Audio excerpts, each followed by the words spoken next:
Yes, very good morning to one and all. Last class, we have seen that introduction to the third unit. Okay, that is what the single phase circuit.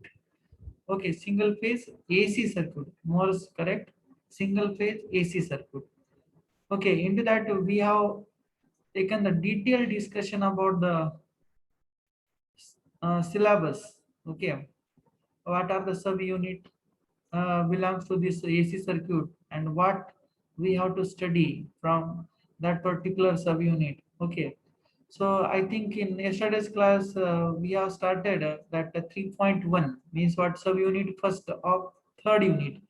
That is what introduction of AC, or and into that we have seen that uh, concept of cycle, concept of time period, concept of frequency. Okay, with the uh, we can say that waveform. Okay, voltage and current waveform we have taken for the our more clear idea about the cycle, time period, frequency, and what is the relation between the time period and frequency we have studied to the last class. Okay, and also we have studied some important terms uh, related to the AC circuits. That is what amplitude, time period, instantaneous value, and frequency we have studied. Okay, and before that we have studied what is the comparative advantage of AC system over the DC system. Okay,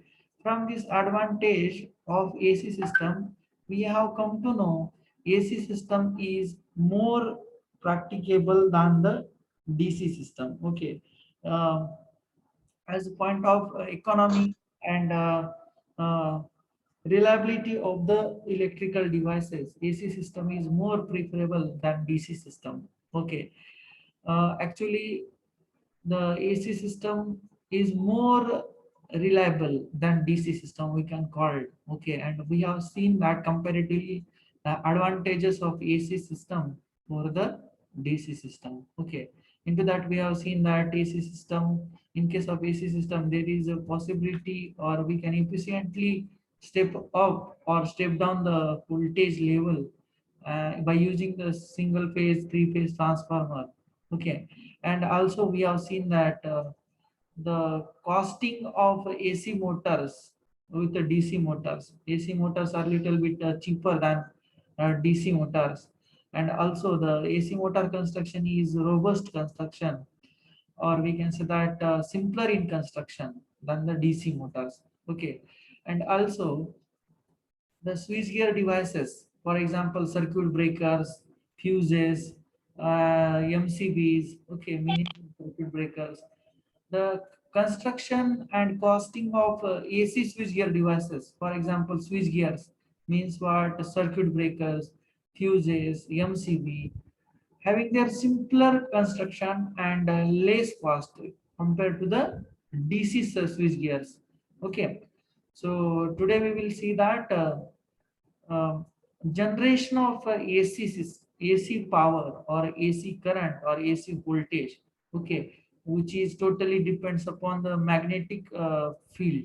Okay, or magnetic laws. Now, as we have studied the Faraday's laws of electromagnetic induction and right hand thumb rule, we have seen that. Okay, so from that laws, we will come to know the how the actual AC power generation or AC voltage is going to generated at the generating station.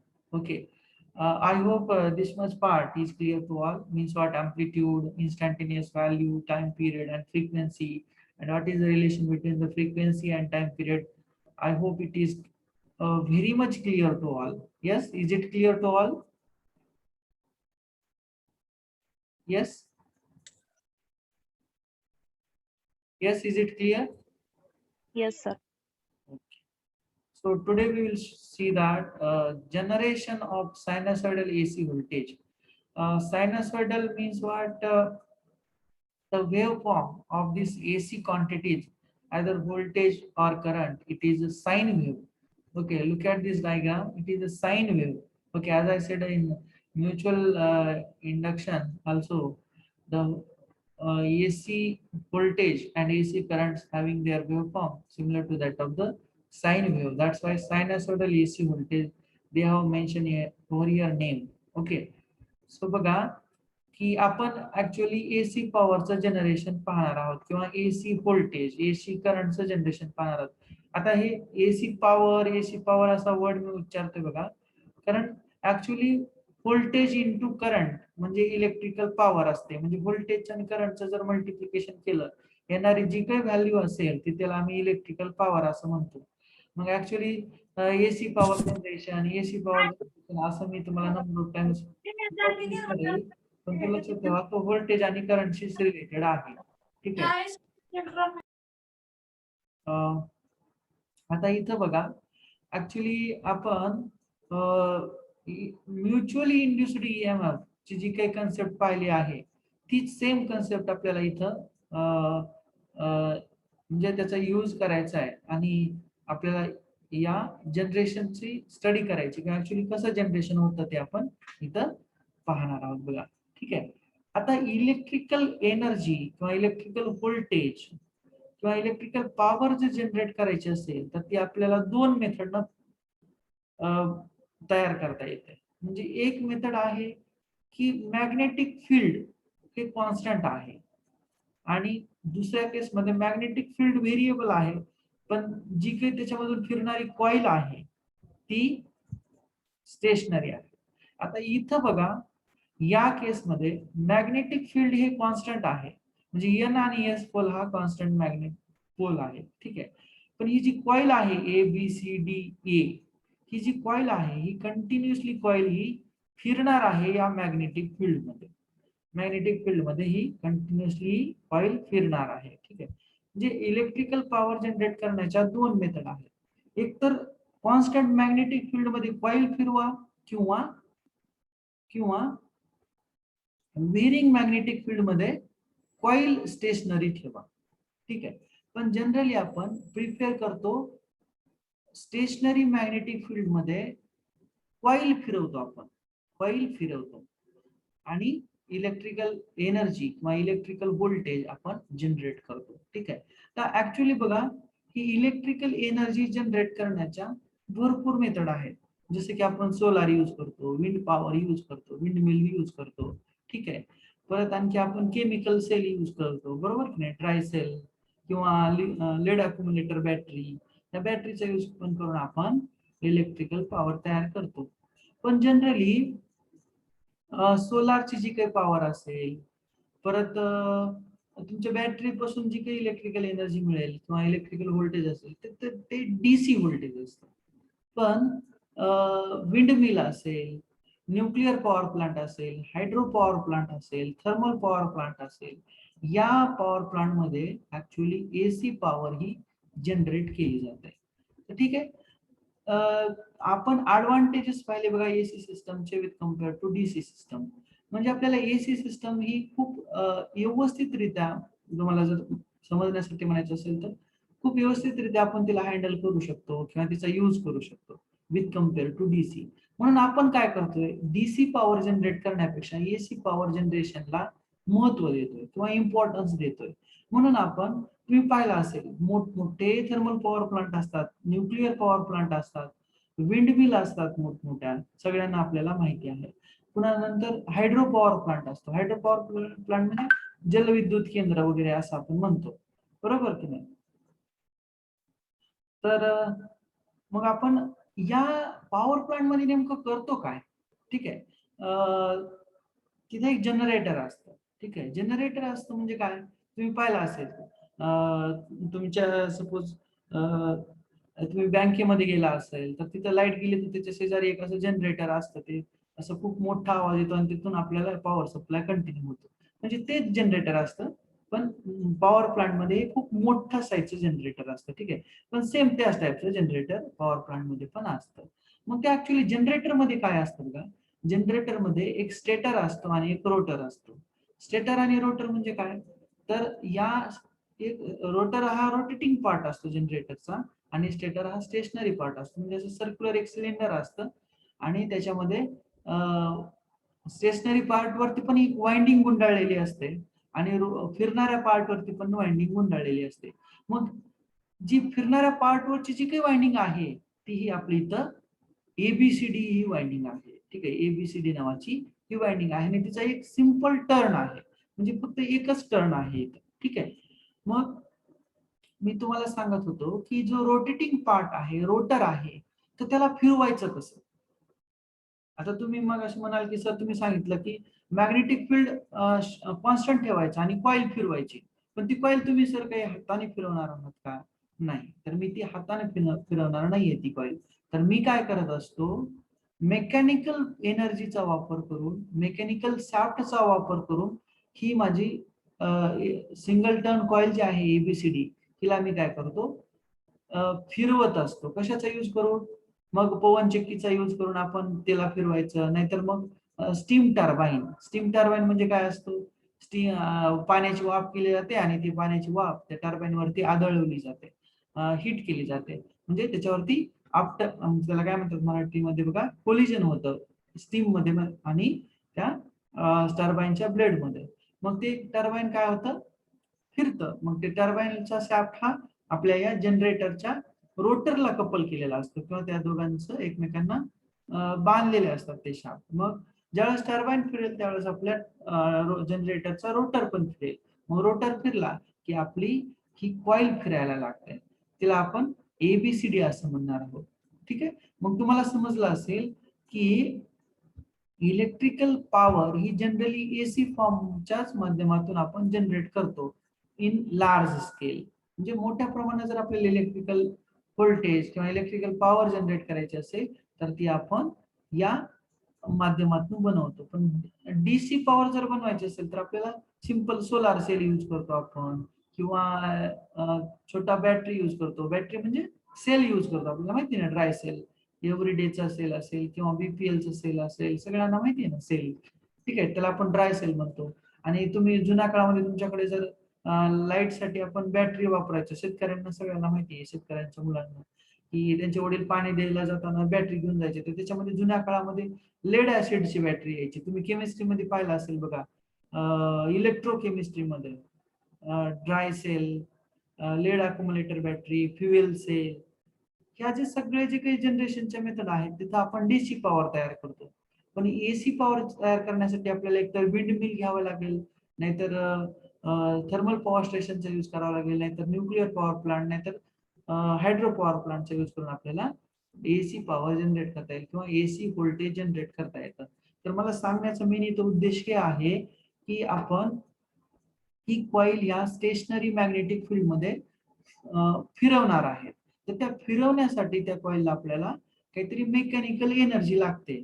मग ती आपण वाऱ्यापासून मिळवू, नाहीतर ती आपण steam म्हणजे वाफेपासून मिळवू, नाहीतर आपण न्यूक्लिअर पॉवर, तुम्हाला माहिती आहे रेडिओ ऍक्टिव्ह एलिमेंट असतात त्यांच्यापासून खूप अशी हीट तयार होते. मग ती हीटचा यूज करून आपण पाणी तापवणार, त्याची वाफ तयार करणार आणि ती वाफ मग त्या टर्बाईनच्या ब्लेडवरती आदळवणार आणि मग ते टर्बाईनचे ब्लेड फिरणार, मग टर्बाईनचा शाफ्ट फिरेल, त्याच्यानंतर आपल्या जनरेटरचा हा शाफ्ट फिरेल आणि मग आपली ही एबीसीडी नावाची कॉईल या स्टेशनरी मॅग्नेटिक फील्ड मध्ये रोटेट होईल.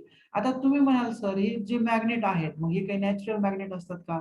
तर ते नाही, तर ते इलेक्ट्रोमॅग्नेट असतात. म्हणजे हे मॅग्नेट तयार करण्यासाठी सुद्धा स्टेटरवरती एक कॉईल बनवलेली असते, त्या कॉईलला इलेक्ट्रिकल सप्लाय देतात आणि मग तिथं इलेक्ट्रोमॅग्नेट तयार करतात. इलेक्ट्रोमॅग्नेट तयार करतात म्हणजे कसं, आपल्याला माहिती आहे ना, जेव्हा एखाद्या करंट मधून, एखाद्या कंडक्टर मधून करंट फ्लो होतं तेव्हा त्याच्यामध्ये मॅग्नेटिक फील्ड तयार होतं. सेम हेच प्रिन्सिपल आपण स्टेटरच्या वाइंडिंगला तयार म्हणजे यूज करत असतो. तिथं काय करतो आपण, स्टेटरवरती एक वाइंडिंग असते त्याच्यामध्ये आपण डीसी सप्लाय देतो, म्हणजे डीसी करंट त्याच्यामधून फ्लो करतो. मग डीसी करंट फ्लो झाला की तिथं कॉन्स्टंट मॅग्नेटिक फील्ड तयार होतं, म्हणजे जे की एन आणि एस पोलच्या माध्यमातून तिथं कॉन्स्टंट मॅग्नेटिक फील्ड तयार होतं. मग तुम्हाला कळायला असेल की जनरेटर जे आहे तिथं दोन वाइंडिंग असतात, एक वरच्या स्टेटरवरती आणि दुसरी फिरणाऱ्या पार्टवरती, त्याला आम्ही रोटर असं म्हणतो, त्याच्यावरती एक वाइंडिंग असते. मग हे जनरेटर सिंगल पेज जनरेटर असतं, कधी 3 पेज जनरेटर असतं. मेजॉरिटी हे जनरेटर 3 पेज जनरेटर असतं, थर्मल पॉवर स्टेशन मध्ये, न्यूक्लिअर पॉवर स्टेशन मध्ये किंवा हायड्रो पॉवर प्लांट मध्ये किंवा विंड मिल मध्ये हे 3 पेज जनरेटर असतं. म्हणजे 3 फेज तयार होतात, आर वाय बी. म्हणजे एकदाच 3 फेजेस तयार होतात. आपण एसी सिंगल फेज सर्किट पाहतोय, म्हणजे एकच फेज तयार करणार आहोत आपण, फक्त आर फेज किंवा वाय फेज किंवा बी फेज. आता हे आर वाय बी यांना नाव दिलेलं आहे, जसं तुम्हाला मला नाव आहे तसं A phase, B phase, C phase किंवा आर फेज, वाय फेज, बी फेज असे वेगवेगळे त्यांचे नाव आहेत. ठीक आहे. आपण इथं पाहणार आहोत बघा, generation of AC power or AC voltage by using this single loop generator. आता सिंगल लूप जनरेटर याला का म्हटलंय, कारण इथं एकच लूप आहे, एकच कॉईल आहे. ठीक आहे, सिंगल टर्न कॉईल. ठीक आहे, आता त्याला म्हणून आपण सिंगल लूप जनरेटर. आता या ऍक्च्युअल प्रॅक्टिकली बघा, एखाद्या थर्मल पॉवर प्लांट मध्ये खूप असं मोठंच्या मोठं जनरेटर असतं, त्याच्या रोटरवरती खूप अशी मोठीच्या मोठी वाइंडिंग असते, त्याचे टर्न्स असणार, मग तिचा कंडक्टर असणार. ठीक आहे, त्या वाइंडिंगचा, आणि मग ती वाइंडिंग किंवा तो जो रोटर आहे या मॅग्नेटिक फील्ड मध्ये फिरवणार. आता ऍक्च्युअली हे काय होतं, मॅग्नेटिक सर्किट होतं. हे इथे एक मॅग्नेटिक मटेरियल आहे आणि इथे एक मॅग्नेटिक मटेरियल आहे, आणि यांच्यामध्ये असणारा हा एअर गॅप आहे. म्हणजे ही सिरीज मॅग्नेटिक सर्किट असतं. जनरेटर मध्ये किंवा इलेक्ट्रिकल मोटर्स मध्ये हे सिरीज मॅग्नेटिक सर्किट असतं, आणि ट्रान्सफॉर्मर मध्ये ते पॅरलल मॅग्नेटिक सर्किट असतं. आपण सिंगल फेज ट्रान्सफॉर्मर सगळ्यांनी पाहिलेला आहे. ठीक आहे. तुम्हाला सगळ्यांना एक रिक्वेस्ट आहे माझी, तुमच्या मित्रांना सांगा की क्लासेस रेग्युलर अटेंड करायला, कारण मला इंडिव्हिज्युअल सगळ्यांना कॉल करून बोलवायला वेळ नाहीये, कारण डिपार्टमेंट मध्ये 2-2 लेक्चर आहेत. मी आता कंटिन्यू 9:30 पासून बोलतोय सगळ्यांशी. ठीक आहे, म्हणजे आमच्या डिपार्टमेंटचे 2 लेक्चर आणि हे तुमचे तिसरं कंटिन्यू. ठीक आहे, म्हणून माझ्याकडे काही एवढा वेळ नाहीये की सगळ्यांना कॉल करून बोलवायचा किंवा लेक्चर अटेंड करून सांगायला. ठीक आहे, जसं फर्स्ट इयरचे तुमचे स्टाफ करतात की इंडिव्हिज्युअल पोरांना कॉल करतात, जे ऍबसेंट आहेत त्यांना, त्यांच्याकडे एकच सब्जेक्ट आहे, समाजाकडे 3 सब्जेक्ट आहेत. ठीक आहे, म्हणून तुमच्या सगळ्यांना रिक्वेस्ट आहे की तुमच्या मित्रांना सांगा की रेग्युलर क्लासेस अटेंड करायला. ठीक आहे, तुम्हाला मी परत एकदा सांगतो, खूप सारे लोक असे आहेत, जर तुम्ही थेरॉटिकल एक्झाम द्यायला असता किंवा तुम्हाला जे MCQ एक्झामिनेशन नसते, तर तुम्हाला कळालं असतं की इलेक्ट्रिकल हा जो BEEE सब्जेक्ट आहे तो तुम्हाला कळाला असता की किती जणांचा बॅक राहिला असता. ठीक आहे, पण हे MCQ एक्झामिनेशन मुळे थोडं लिटल बिट सोपं आहे. ठीक आहे, कारण इथे सगळ्याच्या सगळ्या गोष्टी लक्षात ठेवायला लागतात, एका गोष्टीचं दुसऱ्या गोष्टीशी लिंक लावायला लागते, आणि पुन्हा स्टेटमेंट कन्स्ट्रक्ट करावे लागतात, पुन्हा पॅरेग्राफ लिहावा लागतो, पुन्हा डायग्राम एक्सप्लेन करावे लागते. ठीक आहे, हा सब्जेक्ट थोडासा डेंजरस आहे, लक्षात ठेवा. म्हणून तुमच्या मित्रांना सांगा की रेग्युलर लेक्चर अटेंड करण्यासाठी. ठीक आहे, आपण काय पाहतोय बघा, जनरेशन ऑफ AC व्होल्टेज. ठीक आहे, आता तुम्हाला सगळ्यांना कळालं असेल की जनरेटर काय असतं, तिथं काय असतं ऍक्च्युअली, आणि तिथं इलेक्ट्रिकल एनर्जी कशी तयार होते. आता काय होतं बघा, ही कॉईल मेकॅनिकल शाफ्ट फिरला इकडे, म्हणजे स्टीम जर त्या टर्बाइन ब्लेड वरती आदळली तर मग काय होणार, तो शाफ्ट फिरणार, मग आपल्या जनरेटरचं रोटर फिरणार, म्हणजे ABCD कॉईल काय करणार, अशी upward downward, upward downward downward अशी ती रोटेट होणार. आता मी तुम्हाला सिम्पली कशी फिरती आहे याचं डायग्रामॅटिकली समजून सांगतो. हे बघा, मी जे तुम्हाला असं हे सर्कल काढून दाखवलं आणि ॲरो हा अपवर्ड डायरेक्शन न दाखवतोय, म्हणजे कॉईल कशी फिरतीये बघा, ही अशी.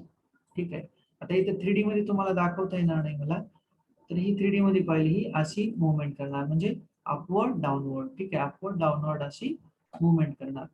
ठीक आहे, मग याच्यामुळं काय होणार, ह्या कॉईलनं किंवा हे जे कॉईलचे कंडक्टर्स आहेत AB, CD आणि BC, ही कंडक्टर्स आहेत आणि त्यांची पूर्ण कॉईल बनवलेली आहे किंवा क्लोज्ड लूप बनवलेला आहे. ABCD हे एक लूप बनवलेलं आहे. ठीक आहे, मग ही लूप काय केलं जातं, ही कॉईल काय केली जाते, या स्टेशनरी मॅग्नेटिक फील्ड मध्ये फिरवली जाते. फिरवली जाते मग ती कशाचा यूज करून, टर्बाईनचा यूज करून, किंवा त्याला आम्ही प्राईम मूव्हर असा वर्ड यूज करतो. त्या प्राईम मूव्हर हे तुम्हाला थोडं डिफिकल्ट जाईल म्हणून मी तो वर्ड उच्चारत नाही इथं. ठीक आहे, प्राईम मूव्हर, प्राईम मूव्हरचा यूज करून आम्ही काय करत असतो, ही रोटरला फिरवत असतो इथं. ठीक आहे, मग ही कॉईल ABCD नावाची कॉईल जर फिरली या मॅग्नेटिक फील्ड मध्ये, तर त्याच्यामधून जाणाऱ्या नंबर ऑफ फ्लक्स लाईन आहेत किंवा मॅग्नेटिक फोर्सेस ऑफ लाईन आहेत, त्या काय करतात, चेंज होतात. त्या काय करतात, चेंजेस होतात. मग आपल्याला माहिती आहे, total flux passing through the coil किंवा linking to the coil going to change means what, EMF induced going to change. कारण आपल्याला सगळ्यांना माहिती आहे EMF induced is equal to काय असतं? येस सांगा, काय असतं? स्मॉल ई किंवा capital E is equal to काय असतं? Yes, change in flux with time. Yes, rate of change of flux. Okay, rate of change of flux हे according to Faraday's first law आणि ही minus sign according to the Faraday's second law किंवा याला आपण Lenz law असं म्हणणार आहोत. ठीक आहे. आता हा लेन्झ लॉ किंवा हा जो फॅराडेचा लॉ आहे, ऍक्च्युली या दोघांनीच इलेक्ट्रिकल इंजिनिअरिंग डेव्हलप केलेली आहे. निकोला टेस्ला आणि मायकल फॅराडे आणि अलेक्झांडर एडिसन. ओके, हे तीन लोक इलेक्ट्रिकल साठी त्यांना आम्ही फादर ऑफ इलेक्ट्रिकल इंजिनिअरिंग म्हणतो. निकोला टेस्लाला आम्ही एसी पॉवरचे फादर म्हणतो आणि अलेक्झांडर एडिसन किंवा थॉमस एडिसन यांना डीसी पॉवरचे फादर म्हणतात. ठीक आहे. मग एडिसन मध्ये आणि निकोला टेस्ला मध्ये असा करंट वार म्हणतात त्याला, म्हणजे ते युद्ध चालायचं. म्हणजे त्या काळामध्ये 1880 किंवा 1865च्या दरम्यान निकोला टेस्ला म्हणायचा एसी पॉवर त्यांनी बनवलेली होती पहिल्यांदा. निकोला टेस्ला म्हणायचे की एसी पॉवर माझी खूप चांगली आहे आणि एडिसन म्हणायचा डीसी पॉवर माझी खूप चांगली आहे. त्या दोघांमध्ये म्हणजे त्या दोघांची कॉमन इंडस्ट्री होती अगोदर आणि नंतर त्यांनी मग बायफर्गेशन केलं. आता जे इलेक्ट्रिकल कार आलेले आहेत बघा, टेस्ला कार असं म्हणतो आपण, ती टेस्ला कार ही याच प्रिन्सिपल वरती बेस्ड आहे. म्हणजे तिथली जी मोटर रन होणार आहे तर ती याच प्रिन्सिपल वरती रन होते. म्हणजे तिथं काय करतो आपण, मॅग्नेटिक फील्डला चेंज करतो आणि मोटरचं रोटर किंवा जो रोटेटिंग पार्ट आहे, जो शाफ्ट आहे, त्याला रोटेट करतो आम्ही आणि मग तुमच्या गाडीचे टायर फिरतात. ठीक आहे. आणि मग तुम्ही एका ठिकाणावरून दुसऱ्या ठिकाणी जायला खूप असं आनंदी जातात. ठीक आहे. जे निकोला टेस्ला कार आहे किंवा आता ज्या नवीन इलेक्ट्रिकल कार आहे, तर या सगळ्या या मायकल फॅराडे आणि या निकोला टेस्लामुळं या सगळ्या गोष्टी घडून आलेल्या आहेत. किंवा जी इंडक्शन मोटार आहे, ही इंडक्शन मोटार किंवा तुमच्या शेतातली मोटार, विहिरीवरची मोटार, पाणी भरायची मोटार, ही तुमच्या सगळ्या मोटर या निकोला टेस्ला यांनी डेव्हलप केलेल्या आहेत सुरुवातीला. आणि त्या कशावरती बेसिस, मायकल फॅराडेच्या लॉज वरती बेसिस. ठीक आहे. आता ऍक्च्युली इलेक्ट्रिकल इंजिनिअरिंग ही खूप जीवनाशी निगडीत आहे किंवा आपण त्याला म्हणू लाईफशी रिलेटेड आहे. ठीक आहे. आता इथं बघा, ही जी ईएमएफ तयार होईल तर ते फॅराडेच्या लॉ नुसार देता येईल आपल्याला. ठीक आहे. म्हणजे ऍक्च्युली ईएमएफ ची जनरेशनची कन्सेप्ट आहे. आता इथं तुम्हाला दिलेलं आहे बघा त्यांनी, जसं तुम्हाला मी मगाशी म्हणालो की ही फिरत असल्यामुळे काय होईल, हे जे फ्लक्स लिंक होणार आहे या कॉइलला, एबीसी नावाच्या कॉइलला, ते चेंज होईल. म्हणजे d∅dt with respect to time. म्हणजे flux linking to the ABCD coil going to change with respect to time. तुम्हाला मला काय म्हणायचं ते कळत असेल बघा, की मी काय म्हणतोय की या कॉइल मध्ये जी काही फ्लक्स लिंक होईल किंवा या कॉइल मधून जाईल फ्लक्स, ते काय होईल, with respect to time change होईल. म्हणजे d∅dt. तर याचं मिनिंग असं आहे की हे जे काही चेंज होतं ते according to sine, according to the sine wave असं ते चेंज होतं. म्हणजे इथं बघा, मी तुम्हाला वेव्ह फॉर्म काढून दाखवलेला आहे, EMF versus time period. Okay, EMF versus time period. ठीक आहे. आता बघा, आता ही इकडची डायग्राम पाहू नका, मी जिथं आरो पॉइंटर स्लाइड करतोय ती. आता वेव्ह फॉर्म बघा आणि त्याच्या शेजारची डायग्राम बघा आता. ठीक आहे. एन एस हे सगळ्यांना माहिती आहे, एबीसीडी काय आहे हे सगळ्यांना पण माहिती आहे. ठीक आहे. आता बघा, सुरुवातीला कॉइल ह्या इथं पोझिशन दिलेले बघा, 1 2 3 4 5 6 7 आणि 8 या सर्कल मध्ये अशा 3D मध्ये डायग्राम काढण्याचा ट्राय केलेला आहे इथं. ठीक आहे.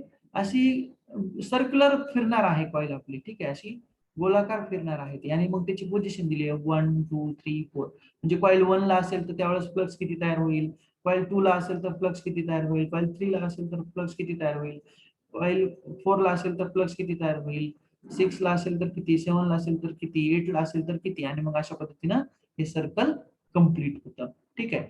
आता ईएमएफ इंड्युस्ड आपल्याला सगळ्यांना माहिती आहे. ठीक आहे. ईएमएफ इंड्युस्ड काय असतं generally, 5m sign omega T. ठीक आहे. Sine omega T. आता ओमेगा ही अँग्युलर फ्रिक्वेन्सी असते, आपल्याला माहिती. ओमेगा इज इक्वल टू काय असतं रे, yes, omega is equal to काय? 2 pi by t येस, 2 पाय by t. ओके. हा, तर तुम्ही जे सांगताय ते फिजिक्सचा फॉर्म्युला सांगताय आणि ते मेकॅनिकल इंजिनिअरिंगच्या रिलेटेड सांगताय. ह्या ओमेगाची व्हॅल्यू बघा आमच्या इलेक्ट्रिकल इंजिनिअरिंग मध्ये 2 पाय इंटू एफ असते. ही आपण सिंगल पेज मध्ये पाहिले ना. आपण ही फ्रिक्वेन्सीची value E is equal to 4.445 M into F into N. हे एफ जे लिहितो आपण ह्या एफ या इथून लिहित असतो आपण. ठीक आहे, म्हणजे एफ आहे. ठीक आहे, हे ओमेगा म्हणजे अँग्युलर फ्रिक्वेन्सी आम्ही असं म्हणतो तिला. ठीक आहे, जसं आपण नॉर्मल फ्रिक्वेन्सी पाहिली की नाही एफ, तशी अँग्युलर फ्रिक्वेन्सी आहे. मग हे जे ईएमएफ आहे phi M sine omega T. ठीक आहे, आता हे फाय चेंज झालं म्हणजे हे ईएमएफ चेंज होणार आहे. ठीक आहे, ईएमएफ चेंज होणार आहे. मग आता हे फाय एम कसं असतं बघा. आता मॅक्सिमम ईएमएफ कधी इंड्यूस होईल जेव्हा ह्या ओमेगा टी ची व्हॅल्यू 90 डिग्री असेल तेव्हा. 90 डिग्री. आता हे खूप इमॅजिन करा बरं का, कारण हे इलेक्ट्रिकल आणि मॅथमॅटिकल हे दोघं काय होतात आता इथं हातामध्ये हात घालून चालत आहे तिथं. मी काय म्हणतोय बघा तुम्हाला, ह्या ईएमएफ ची किंवा ह्या व्होल्टेजची व्हॅल्यू मॅक्झिमम कधी असेल? साइन ओमेगा किंवा साइनची व्हॅल्यू किती असते मॅक्झिमम सांगा बरं. येस, 1 1 1 असते. मग sine equal to how much value at that condition we can say that sine will be maximum. Okay, म्हणजे sine X is equal to जर 1 असेल तर त्या एक्स ची व्हॅल्यू किती असते, म्हणजे अँगल किती असतो त्या कंडिशनला? 90 degree. 90 डिग्री. म्हणजे ज्यांना कोणाला हे रिलेशन कळते त्यांना हे मॅक्सिमम फ्लक्स किंवा मॅक्सिमम इंड्युस्ड ईएमएफ कधी असेल, म्हणजे या थर्ड पोझिशनला मॅक्सिमम ईएमएफ इंड्युस्ड असेल बघा. आता इथं बघा तुम्हाला माहितीये अँगल जसं जसं 90 डिग्री कडे जाईल तसं तसं काय होणार आहे, आपला साइन ओमेगा 2 ची व्हॅल्यू 1 कडे जाणार आहे. तुम्हाला समजतंय का बघा. साइन 30 ची व्हॅल्यू ही साइन 60 पेक्षा कमी आहे. म्हणजे अँगल जसा जसा वाढत जाईल तसा तसा साइनची व्हॅल्यू 1 कडे टेंड व्हायला लागेल. आता ही कॉन्स्टंट आहे, फ्लक्स तर कॉन्स्टंट आहे. ठीक आहे, फ्लक्सची व्हॅल्यू ही कॉन्स्टंट आहे पण ती टाइमने चेंज होणार आहे. बाय डिफॉल्ट ती चेंज होणार आहे. बट या कंडिशनला आपलं फ्लक्स हे या साइन ओमेगा टीच्या व्हॅल्यूवरती डिपेंड असेल. ठीक आहे, म्हणजे साइनची मॅक्सिमम व्हॅल्यू 1 असते. आता हे समजायला थोडस डिफिकल्ट आहे बघा, लक्षात ठेवा. मी काय पाहतोय, हे ईएमएफ कधी जास्तीत जास्त मला मिळेल, म्हणजे जास्तीत जास्त व्होल्टेज मला कधी मिळेल हे मी तुम्हाला डिस्कस करतोय. आता इथं बघा रिलेशन आहे phi M sine omega T. आता ओमेगा टी म्हणजे ऍक्च्युली अँगल आहे. हा अँगल कुणामधला आहे?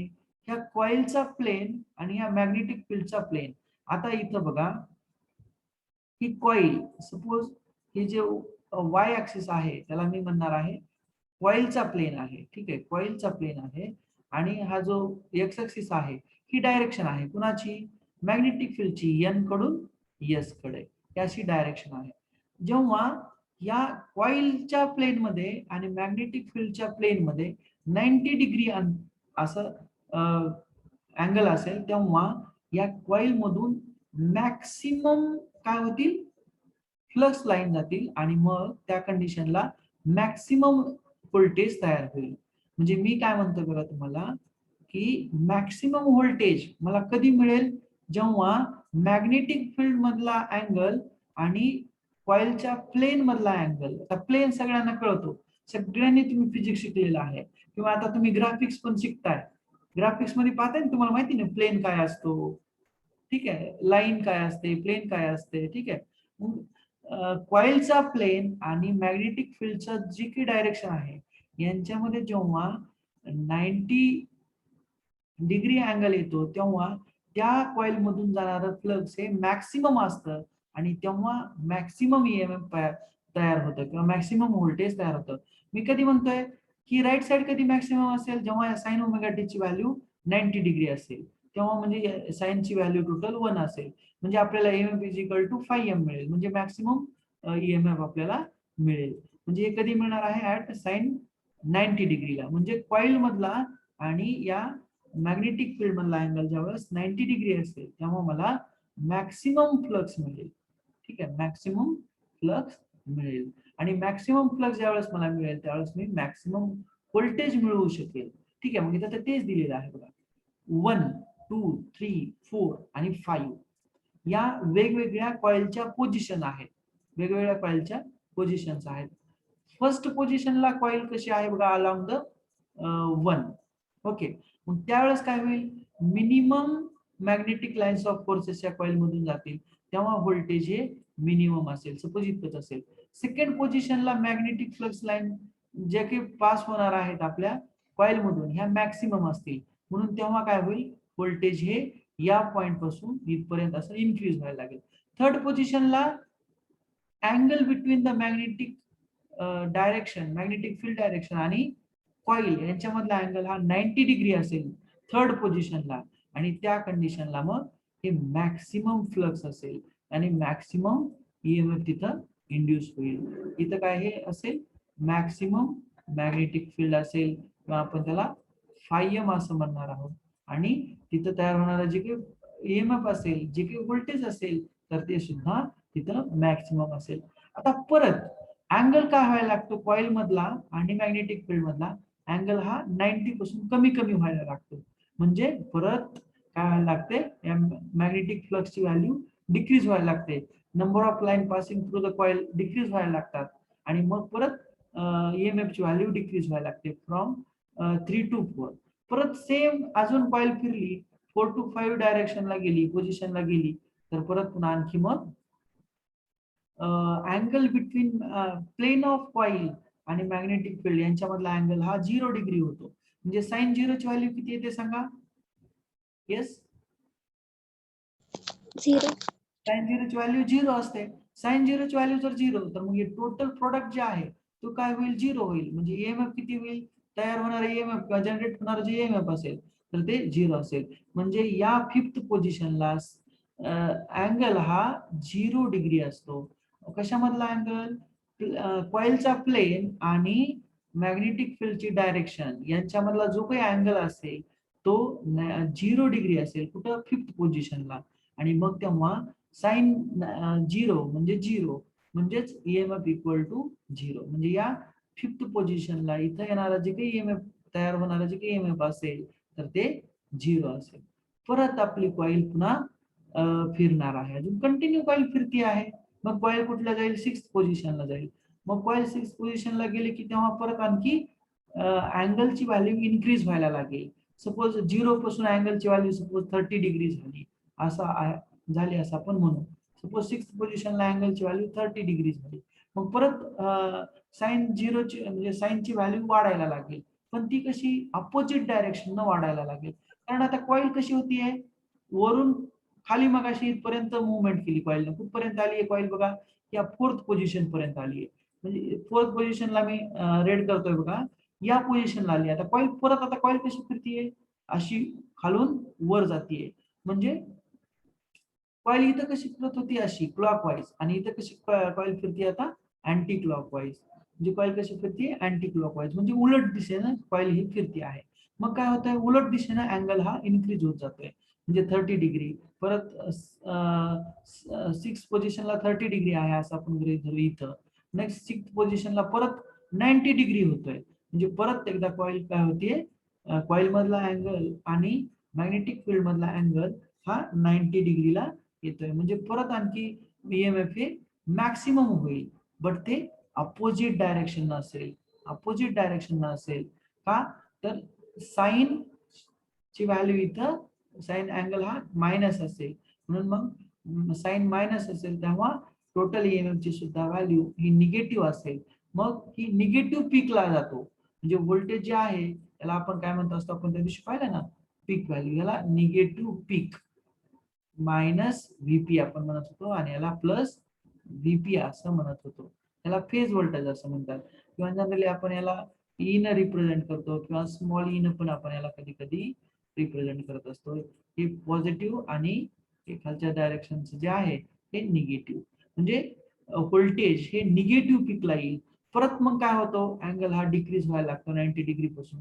परत 90, 75, 60, 55, 45, 35, 30, 20, 10, 0, असा अँगल हा कमी कमी व्हायला लागतो आणि मग परत अँगल हा 0 ला येतो आणि साइन 0 इक्वल टू 0 आणि मग परत पुन्हा EMF induced in the coil will be 0.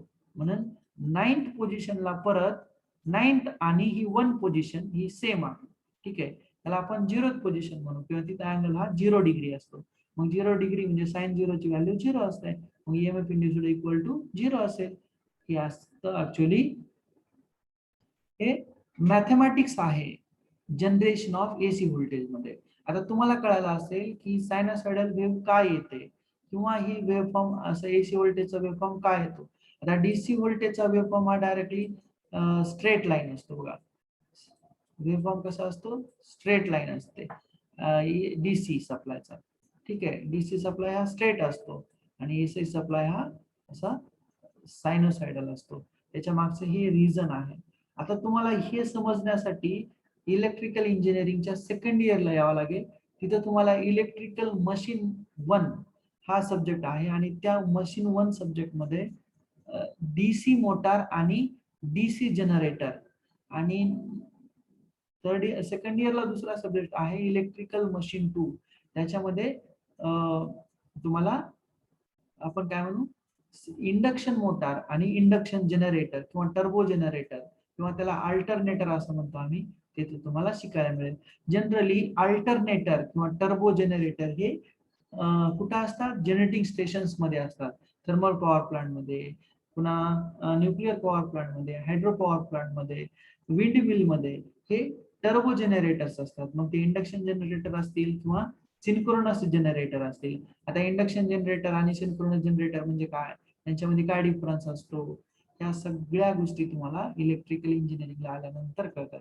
आता इथं एवढं लक्षात ठेवा तुम्ही की जेव्हा एखाद्या स्टेशनरी मॅग्नेटिक फील्ड मध्ये कॉइल फिरवू आपण, त्यावेळेस तुम्हाला तिथं इलेक्ट्रिकल व्होल्टेज तयार होईल आणि ते इलेक्ट्रिकल व्होल्टेज फॅराडेच्या लॉ नुसार काढतात आणि त्याची व्हॅल्यू मिनिमम मॅक्सिमम कशी होते ही असं मॅथमॅटिकली एक्सप्लेन त्याला करतात, depending upon the angle between the plane of coil and magnetic field direction.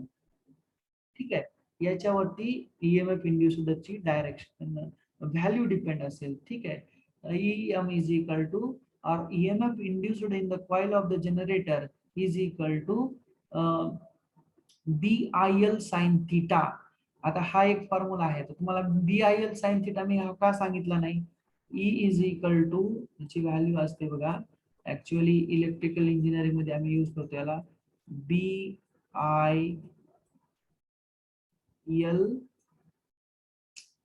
हे सगळं एकदा इरेज करतो मी, तुम्हाला समजेल.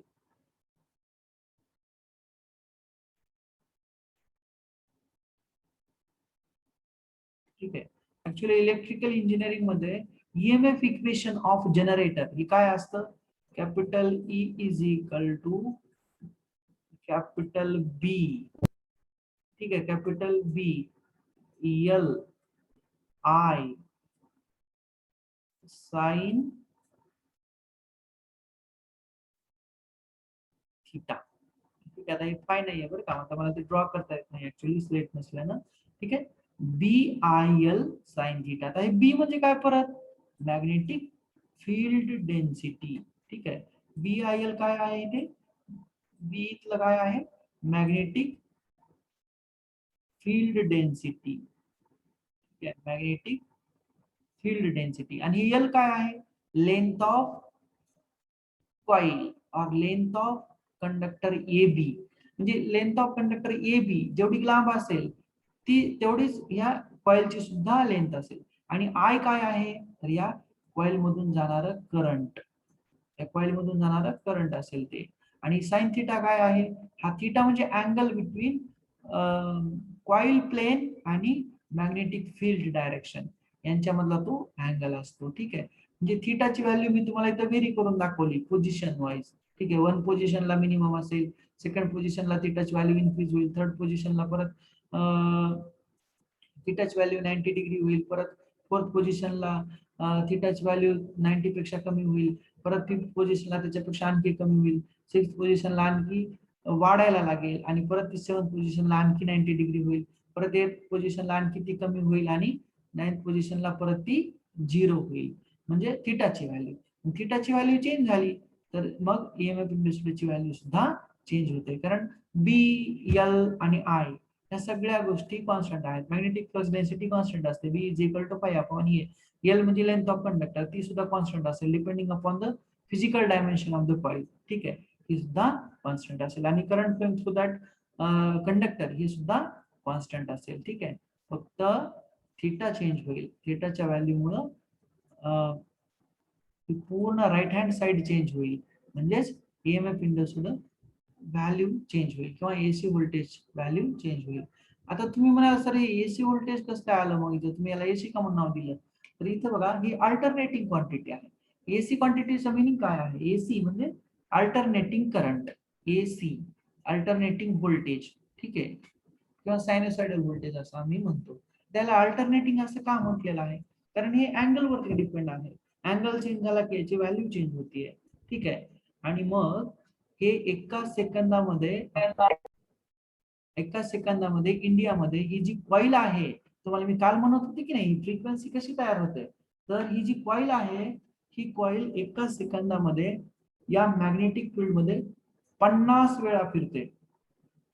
किती वेळा, 50 वेळा फिरते, म्हणजे 50 हर्ट्झ जी फ्रिक्वेन्सी तयार होते ना, तर ती या जी कॉइल फिरण्याचा वेग आहे, अँग्युलर रोटेशन आहे या कॉइलचं, तुमच्या फिजिक्सच्या लँग्वेज मध्ये अँग्युलर रोटेशन जर 50 हर्ट्झ असेल, ठीक आहे, म्हणजे 50 वेळा जर ही कॉइल एका सेकंदामध्ये या मॅग्नेटिक फील्ड मध्ये फिरली तर त्या सप्लायची फ्रिक्वेन्सी 50 हर्ट्झ येते. लक्षात ठेवा, म्हणजे फ्रिक्वेन्सी ही का तयार होते तर याच्या मागचं हे कारण आहे. कारण आपण काय करतोय, कॉइल ही कंटिन्युअसली फिरवतोय, बरोबर. कॉइल ही कंटिन्युअसली फिरवते म्हणजे त्याला अँग्युलर रोटेशन आहे किंवा अँग्युलर मोशन आहे. तुम्हाला फिजिक्स मध्ये आहे ना सर्क्युलर मोशन, अँग्युलर मोशन, बरोबर. Physics I think first second chapter असेल सर्क्युलर मोशन किंवा angular motion. Omega is equal to 2 pi D कुणीतरी म्हणलं ना, ते बरोबर आहे. त्यांचं अँग्युलर velocity म्हणतो आपण त्याला, 2 पाय divided by D. D is nothing but the diameter of that particular circular path. Okay, हा मी तुम्हाला सांगत होतो की फ्रिक्वेन्सी का पिक्चर मध्ये आली, तर ही कॉइल फिरल्यामुळं. तर ती आपल्या इंडियामध्ये ही जी कॉइल आहे एबीसीडी आपण फॉर एक्झाम्पल म्हणू, तर ती कॉइल एका सेकंदामध्ये 50 वेळा या मॅग्नेटिक फील्ड मध्ये फिरते. म्हणजे ती 50 वेळेला 1 2 3 4 5 6 7 8 0 1 2 3 असं कंटिन्युअसली 50 वेळा फिरते. म्हणून आपल्या इंडियामध्ये एसी सप्लायची फ्रिक्वेन्सी 50 हर्ट्झ आहे. आता तुम्ही इव्हन इलेक्ट्रिकल इंजिनिअरिंग जरी नाही शिकलात तर तुम्हाला कळायला पाहिजे की तुमच्या घरी येणारं जे व्होल्टेज आहे 230 वोल्ट 50 हर्ट्झ असं बोर्डवरती लिहिलेलं असतं तुमच्या, तर ते 50 हर्ट्झ म्हणजे काय आहे, तर ते हे आहे. ठीक आहे, सगळ्यांना आय थिंक हा generation of AC voltage clear असेल. Is it clear to all? Yes yes yes, is it clear? Hello sir. हा बोला. सर ते मॅग्नेट यूज केले तर आपण करंट सप्लाय केल्यानंतर ते टेम्पररी राहतात का परमनंट होतात मॅग्नेटिझम त्यातलं? एन आणि एस पोल दाखवले ना तुम्हाला मी, स्टेशनरी मॅग्नेटिक फील्ड दाखवण्यासाठी एन आणि एस पोल दाखवलेला आहे. तर हे एन आणि एस पोल ऍक्च्युअली असतात पण ते इलेक्ट्रोमॅग्नेट असतात. म्हणजे ऍक्च्युअली काय असतं बघा, ह्या आता तुम्हाला स्टेटर किंवा ते इमॅजिन होणार नाही कारण तुम्ही जनरेटर कधी पाहिलेलं नाहीये. तर जनरेटर मध्ये काय असतं, असं मी तुम्हाला नेक्स्ट क्लासला नाही का जनरेटरची डायग्राम दाखवतो. ठीक आहे, तर तिथे तुम्हाला दिसून येईल की जनरेटरचं ऍक्च्युअली काय असतं. नाहीतर just wait, I will Google search and I will show you. Just wait, I will resume.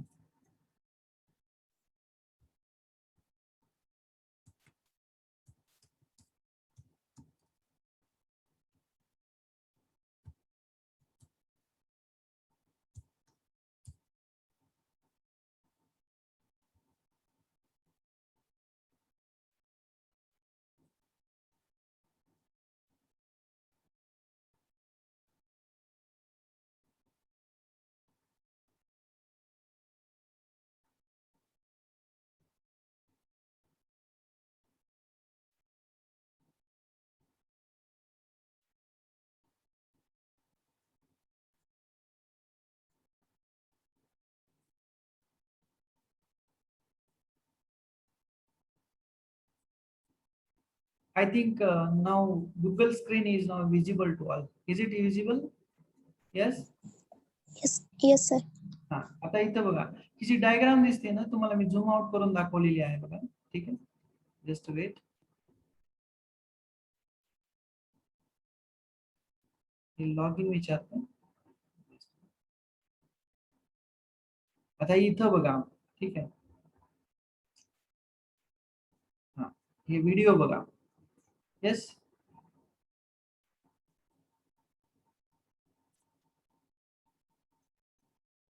हा जस्ट वेट.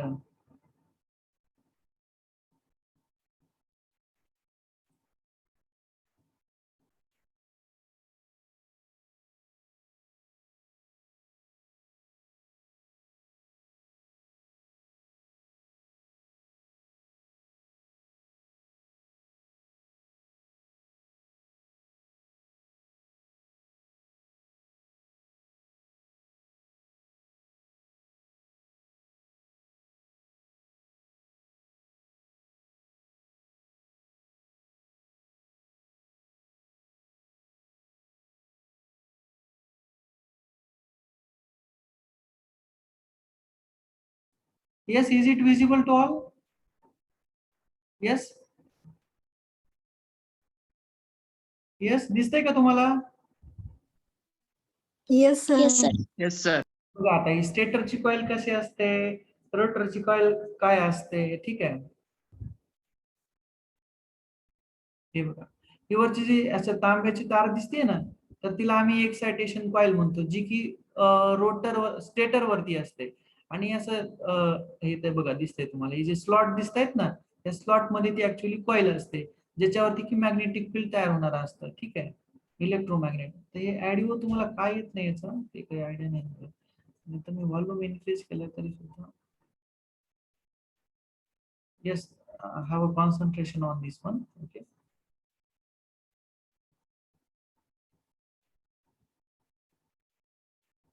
येस बघा, मग आता हे 3 फेज असतात, ए बी सी वगैरे. ठीक आहे, A phase, B phase, C phase अशी कॉईल असतात, त्याच्या या स्लॉट मध्ये अशी गुंडाळलेले असतात कंडक्टर. ठीक आहे, ते व्हिडिओ बघा, ऍक्च्युअली तुम्हाला समजेल की ऍक्च्युअली काय असतं. हे स्टेटर पार्ट आहे, म्हणजे तुम्हाला नेहमी स्टेटर स्टेटर म्हणायचो, तो हे स्टेटर आहे, त्याच्यामध्ये स्लॉट अशा स्लॉट मध्ये कंडक्टर असे प्लेस केलेले असतात. ठीक आहे, हे बघा ही अशी कॉईल गुंडाळलेली असते या स्लॉट वरती. हे बघा stator core, excitation coil, excitation power. ठीक आहे, 3 phase AC generator working principle, multipole म्हणतात त्याला. ठीक आहे, आता तुम्हाला डिटेल मध्ये तुम्हाला दिसेल ऍक्च्युअल जनरेशन कसं होतं.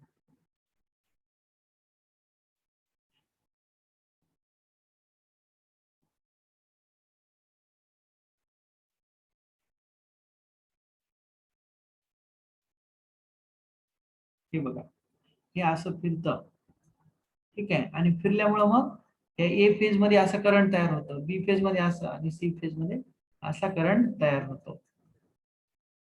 ठीक आहे,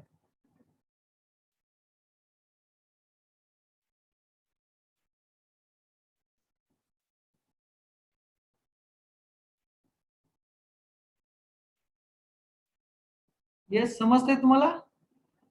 येस, ही जी फिरणारा दिसतंय ना कॉईल, तर ती रोटरची कॉईल आहे, एबीसीडी कॉईल म्हणू आपण त्याला.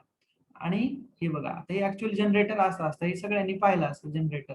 हे जे बघा आता याचे पार्ट दिलेले आहेत त्यांनी, स्लॅन्ट पोल, स्टेटर कोर. तर स्लॅन्ट पोल काय असतं हे सगळं आम्ही इलेक्ट्रिकल मध्ये शिकतो सेकंड इयरला. ठीक आहे,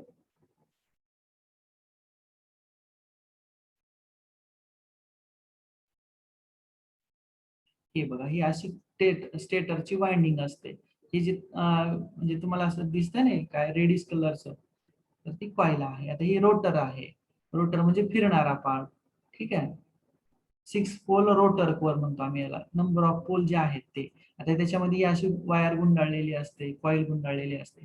ही कॉईल ऍक्च्युअली त्या स्टेटरच्या मॅग्नेटिक फील्ड मध्ये फिरत असते. हे बघा आता. ठीक आहे, ही पूर्ण आमचा रोटर झाला. आता हे रोटर काय करतो, त्या मॅग्नेटिक फील्ड मध्ये कंटिन्युअसली फिरतो. ठीक आहे, हे बघा आता तुम्हाला इथं दाखवलं ते.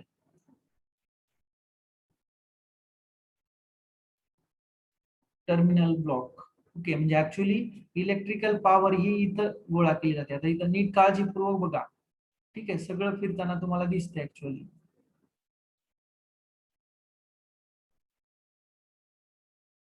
दिसतंय फिरायलेला रोटर. ठीक आहे, आणि मग हे जे कंडक्टर्स आहेत तुम्हाला असं रेडिश कलरचे दिसतात फिरायलेले, तर त्याच्यामधून जाणारं फ्लक्स चेंज होतं. फ्लक्स चेंज होतं होतं म्हणजे d∅dt चेंज होतो. ठीक आहे, आणि अशा पद्धतीने मग तिथं इलेक्ट्रिकल पॉवर तयार होते. येस, सगळ्यांना क्लिअर आहे? येस, समजलं सगळ्यांना? येस.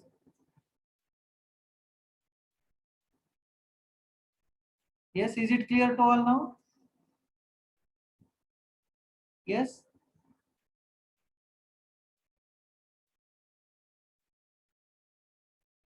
हे असं असतं बघा. म्हणजे ऍक्च्युअली हे मधली वाइंडिंग ही बाहेर तुम्ही स्टेटर स्टेटर म्हणतात नाही तुम्हाला, हे असं बोल्टेड स्लॉट पोल लाईक दिसते बघा असं हे पूर्ण. ठीक आहे, ही त्याची स्टेटर कॉईल, ही त्याची रोटर असतं, रोटरची कॉईल, हे बिअरिंग्स वगैरे असतात. हे तुम्ही पाहिलं असेल, जे शेतकऱ्याची मुलं आहेत त्यांची मोटर जळाली की त्यांना सगळ्यांना माहिती, ही सगळ्या गोष्टी त्यांनी पाहिलेल्या असतात. Yes, sir. Now is it clear to all? Yes. Yes, is it clear? आवाज येतोय की नाही? सर ते मॅग्नेट यूज केलं ते परमनंट आहे का टेम्पररी आहे त्यातला? आता ते मॅग्नेट हा परमनंट नसतो, कारण काय होतं मोटर ही गरम होते आणि जेव्हा हीट किंवा टेम्परेचर वाढतं तिथं नॅचरल मॅग्नेट हे त्याचं नलिफाय होतं किंवा ते झिरो होतं. म्हणून इथं जे काही मॅग्नेट असतं ते सगळं इलेक्ट्रोमॅग्नेट असतं. इलेक्ट्रोमॅग्नेट म्हणजे करंट जेव्हा फ्लो होतं त्याच्यामध्ये मॅग्नेटिक फील्ड तयार होतं, ते टाईप असतं. ठीक आहे, म्हणजे इथलं काही परमनंट मॅग्नेट नसतं, हे इलेक्ट्रोमॅग्नेट असतं. इलेक्ट्रोमॅग्नेट म्हणजे मॅग्नेट इलेक्ट्रिकल करंट फ्लो झाल्यानं मॅग्नेटिक फील्ड तयार होतं.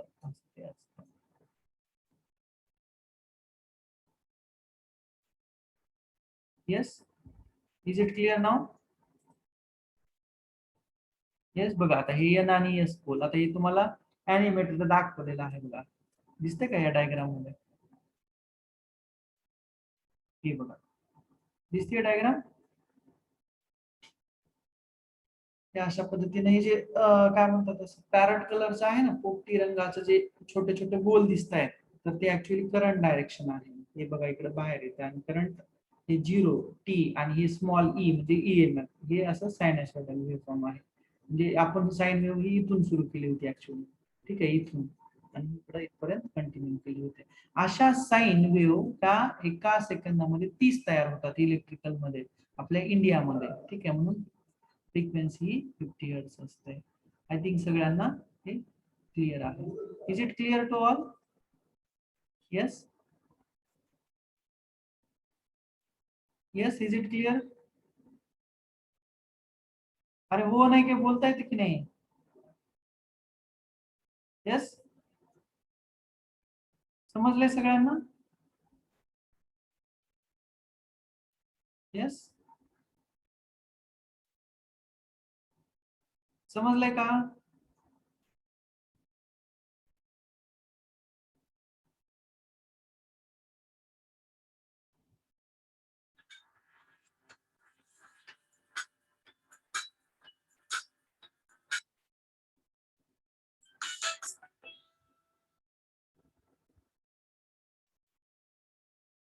Hi and welcome back to my YouTube channel.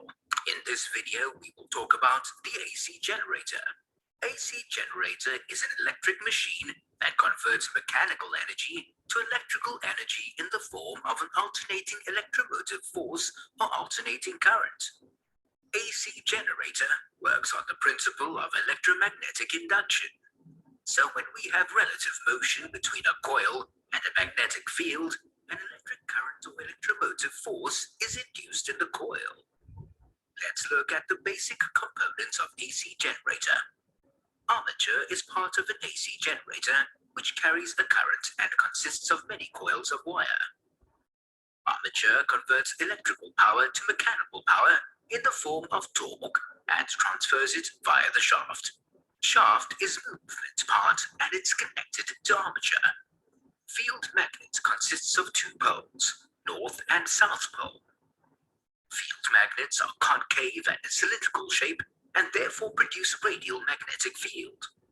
Direction of the magnetic field is from north to south pole. Yes, now is it audible and visible?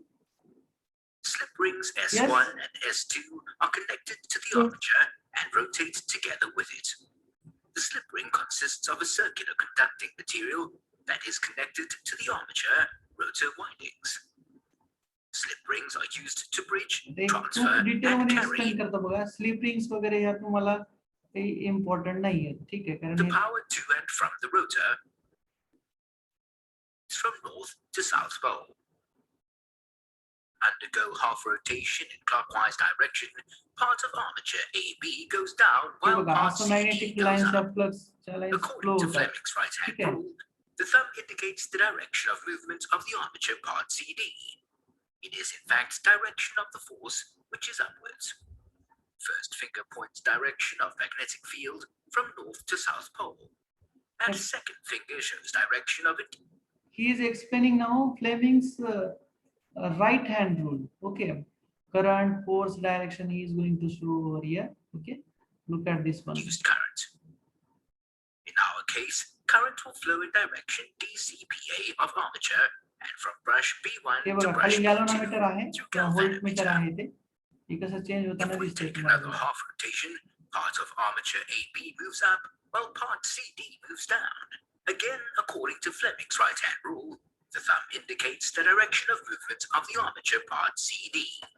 It is in fact direction of the force, which is downwards. First finger points direction of magnetic field from north to south pole, and the second finger shows direction of induced current.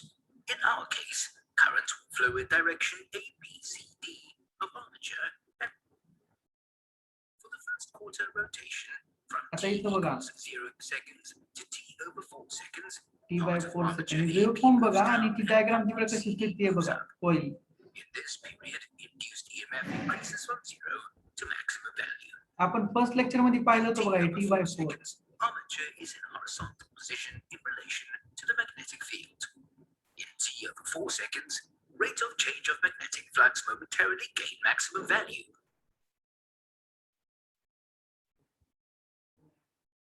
Therefore, the induced EMF at this position is maximum. During second quarter of rotation, from T over 4 second to T over 2 seconds, part of armature AB moves again down and part CD moves up. In this period, induced EMF decreases from its maximum value to 0. In T over 2 seconds, armature again is in vertical position. Part of armature AB is down and part CD is up. Part of armature AB and part CD moves parallel to the magnetic field at that moment. Also at that moment, the rate of change of magnetic flux is 0. Therefore, induced EMF Listen is carefully, 0. you will come to know. During the third quarter of rotation, from T over 2 seconds to 3T over 4 seconds, part of armature AB goes up and part CD moves down. In this period, induced EMF increases from 0 to maximum value. But in this period, induced EMF has opposite polarity. In 3T over 4 seconds, rate of change of magnetic flux momentarily gain maximum value, but compared to a position in T over 4 seconds, induced EMF gained its negative value. Finally, during the last quarter of rotation, from 3T over 4 seconds to T seconds, part of armature AB goes up, part CD moves down. In this period, induced EMF decreases from its maximum negative value to 0. In time, T seconds armature is in a vertical position. Again, armature is moving parallel with magnetic field. Rate of change of magnetic flux is 0. Therefore, induced EMF is 0. From this graphical representation, we saw how induced current changes in time.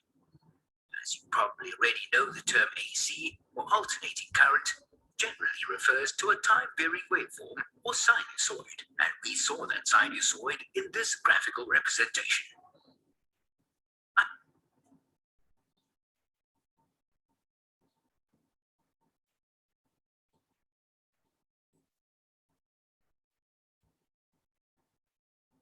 Yes, I hope it is clear to all. Okay, so today we will stop over here. Thank you.